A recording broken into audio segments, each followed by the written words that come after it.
आप देख रहे हैं अनहोनी। तो चलिए बढ़ते हैं आज की इस कहानी की ओर। जब मैं पश्चिम बंगाल और असम की सीमा से लगे उस छोटे से स्टेशन पर उतरा तो उस समय शाम की स्याह कालिमा धरती पर फैलने लगे थे। आकाश में काले भूरे बादल घिर चुके थे। हवा में भी सनसनाहट थी। मैं जानता था कि किसी भी वक्त बारिश आ सकती है, मगर फिर भी चल पड़ा मैं। 4-5 दिन पहले मुझे राय चौधरी मजमूदार जी का रजिस्टर्ड पत्र मिला था। पत्र में उन्होंने मुझे तुरंत सारूपेटा आने का आग्रह किया था। एक अटैची में कुछ कपड़े और ज़रूरत के सामान रखकर दूसरे ही दिन मैं चल पड़ा वाराणसी से। मजमूदार बाबू मेरे ऊपर बहुत ही बड़ा उनका स्नेह है। सन 1950 में मेरा उनसे परिचय हुआ था। उन दिनों मैं कलकत्ता में रहकर बंगाली फिल्मों के प्रसिद्ध निर्देशक विपिन सेन के साथ था।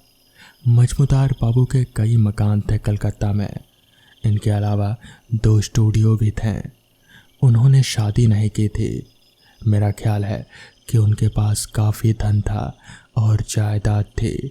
उनकी एक भांजी थी, यानी कि बहन की लड़की, नाम चारुलता। काफ़ी सुंदर और आकर्षक थी चारुलता। उम्र यही कोई 21-22 के आसपास। वैसे मैं विपिन सेन के साथ ज़रूर रहता था सहयोगी के रूप में, लेकिन इसके अलावा बंगाल के शाक तंत्रों में संबंधित साहित्य पर व्यक्तिगत रूप से खोज और शोध कार्य भी किया करता था मैं। बांग्लादेशी शाक्त तांत्रिकों, साधकों और शुद्ध पुरुषों का अभाव नहीं था। उनकी साधना, तपस्या और चमत्कारों के रहस्य की गहराई में उतरकर उनके तथ्यों का परिचय होने की लालसा मेरी कभी कम ही नहीं हुई।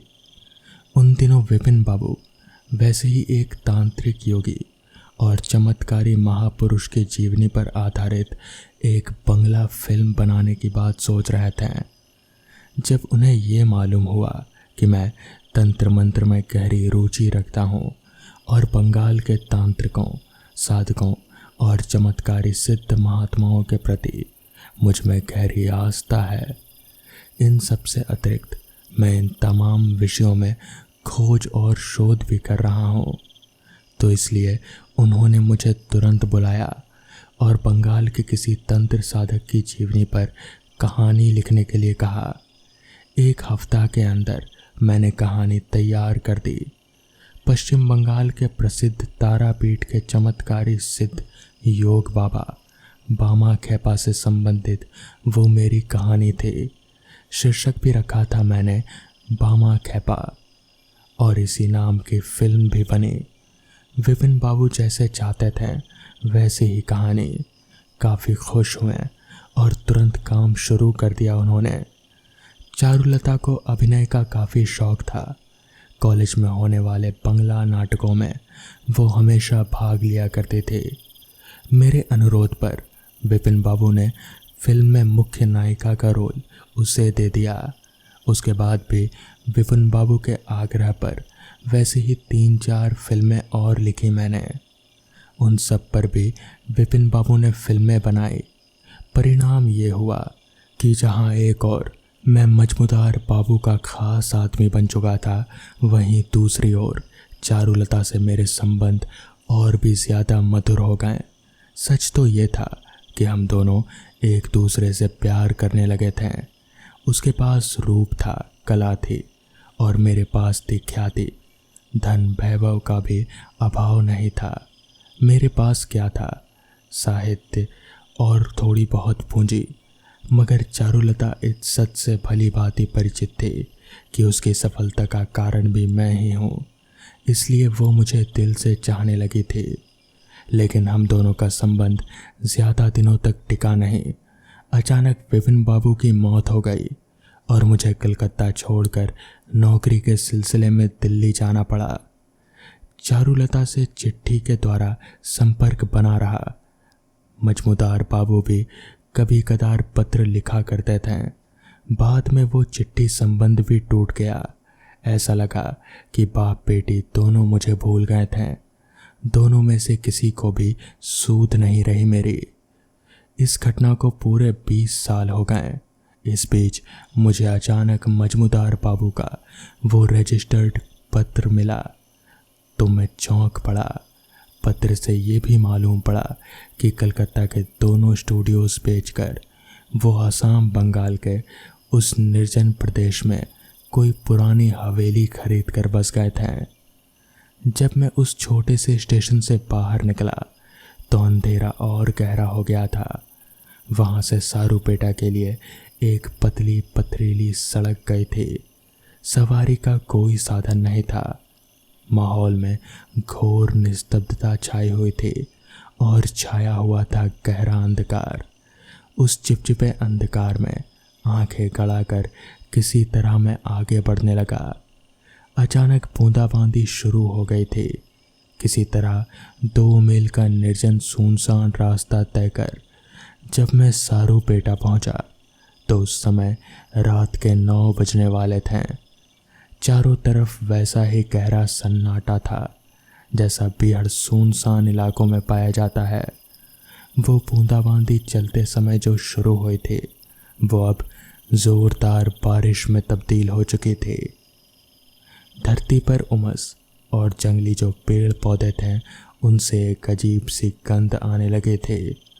बारिश से बचने के लिए मैं एक झोपड़ी नुमा दुकान के छज्जे के नीचे खड़ा हो गया। सोचा था बारिश थमने पर हवेली का पता लगाऊंगा, मगर तभी किसी ने अचानक मेरे कंधे पर हाथ रखा और उत्फुल्ल आवाज़ में कहा, शर्मा हो ना। उस आवाज़ और स्पर्श दोनों को मैंने पहचान लिया। ये राय चौधरी मजमूदार थे। उनके एक हाथ में छाता था और दूसरे हाथ में थी लालटेन। अपनी अटैची ज़मीन पर रखकर मजमूदार बाबू से लिपट गया मैं। पूरे 20 साल के बाद हम मिले थे। कितनी ही बातें करने को हम बेताब थे, मगर जब मैंने उनकी ओर देखा तो अचानक अबाक होकर देखता ही रह गया मैं। कितने बदल गए थे मजमूदार बाबू। उनका बलिष्ठ शरीर कंकाल सा हो गया था। सिर के बाल बिल्कुल झड़ गए थे और उनके चेहरे पर झुर्रियाँ पड़ गई थी। उन्हें देखकर मुझे विश्वास ही नहीं हुआ कि ये वही मजमूदार बाबू थे जो कलकत्ता में शान और शौकत की ज़िंदगी बिताते थे और जिनकी गिनती कलकत्ता के रईसों में होती थी। आपकी तबीयत तो ठीक है मजमूदार बाबू?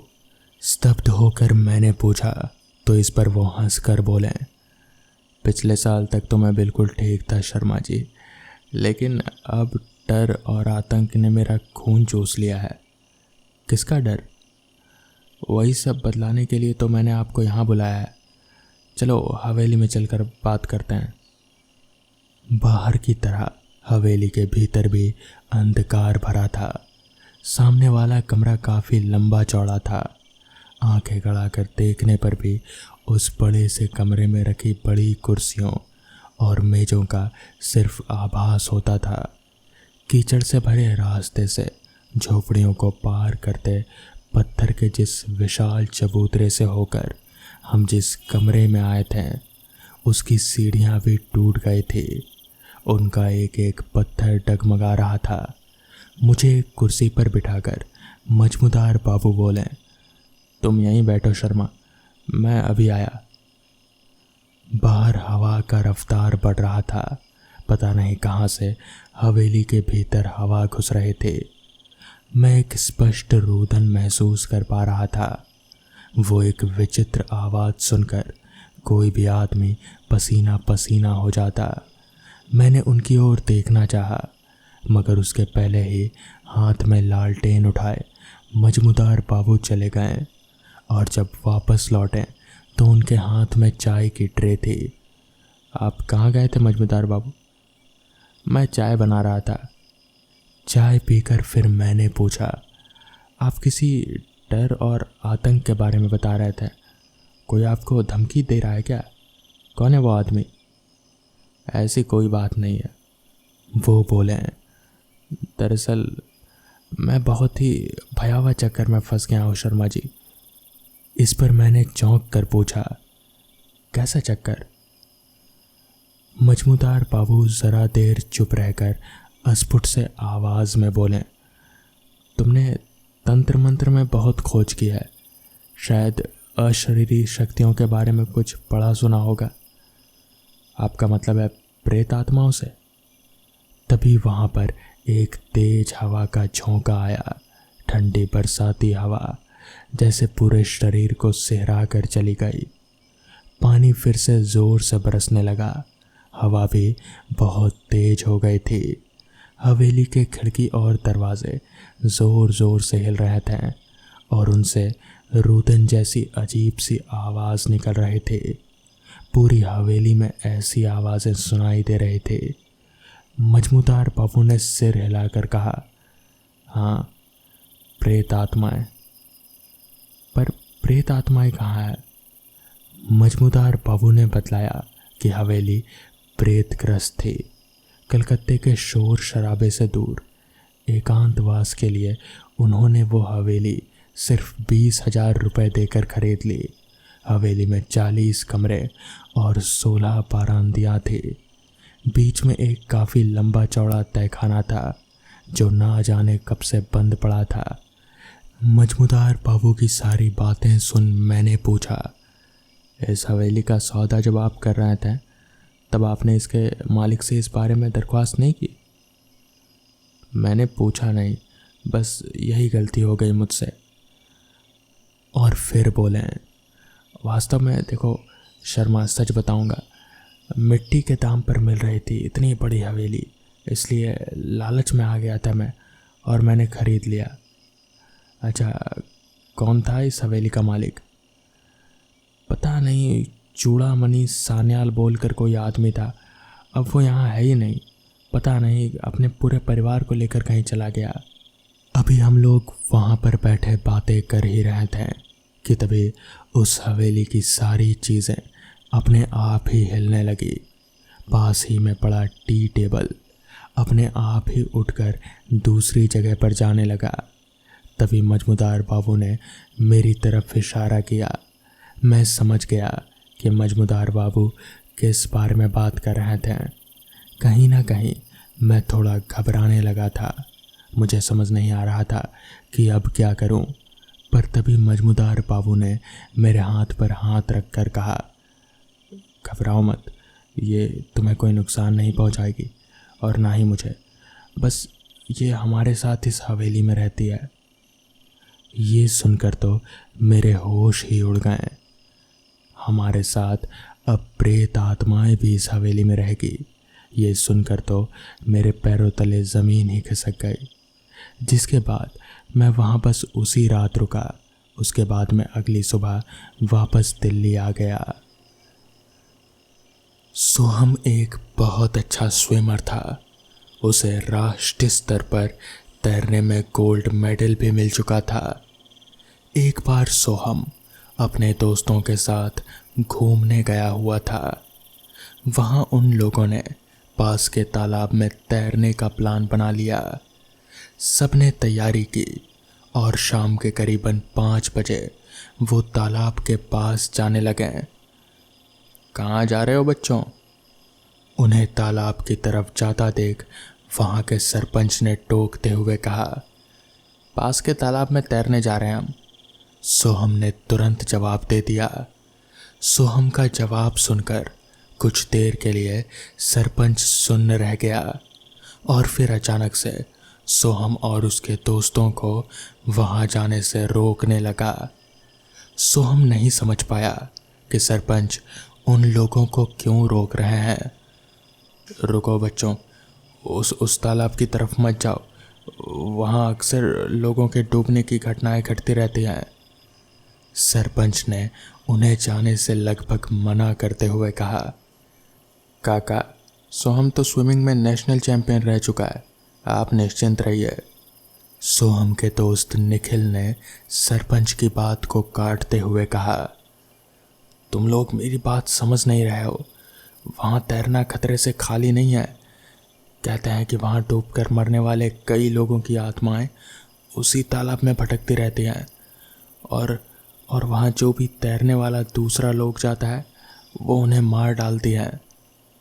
सरपंच ने उन लोगों को वहाँ जाने से रोकने के पीछे की असली वजह बता दी और वो वहाँ से चले गए। काका ने जो कहा, क्या वो सच होगा? सोहम के कुछ दोस्त आपस में बातचीत करते हुए कहने लगे।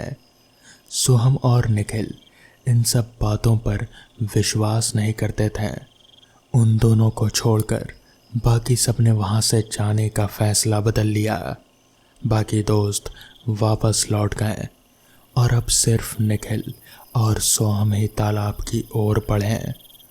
दोनों ने कपड़े उतारे और जैसे ही वो तालाब में उतरने लगे कि निखिल के माँ का फ़ोन आया। निखिल तालाब में उतरते उतरते रह गया, मगर सोहम बिंदास होकर पानी में तैरने लगा। अचानक सोहम का पैर पानी में फंस गया।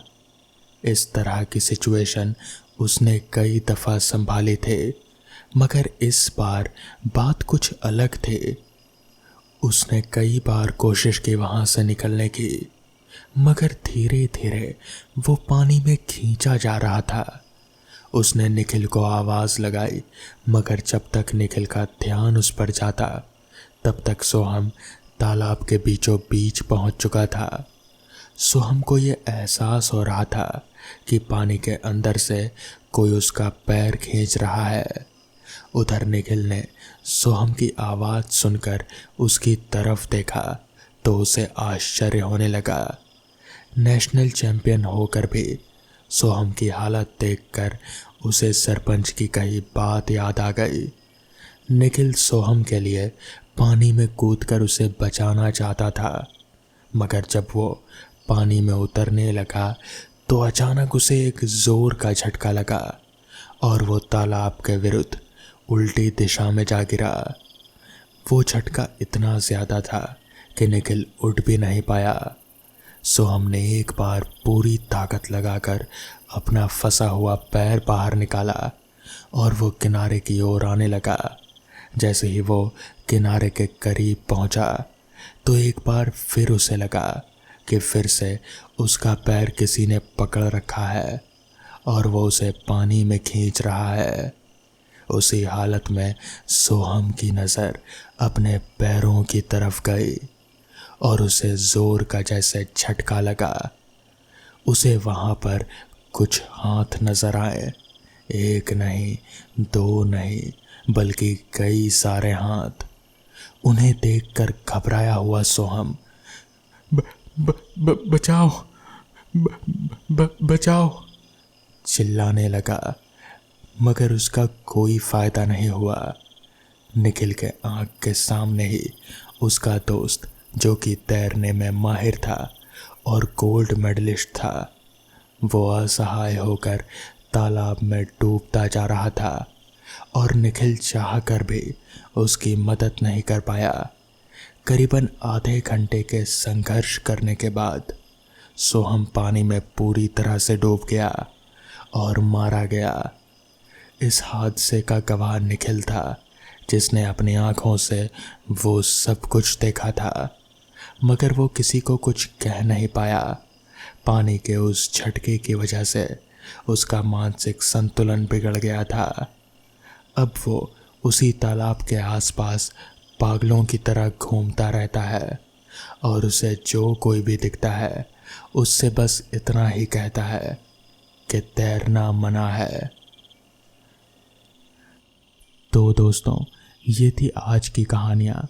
अगर आपको ये कहानियाँ पसंद आई हो तो वीडियो को लाइक और चैनल को सब्सक्राइब करना ना भूलें। तो मैं आपका दोस्त आर्यन जल्द ही मिलूँगा आपसे ऐसी ही नई कहानियों के साथ। तब तक के लिए अपना ख्याल रखें।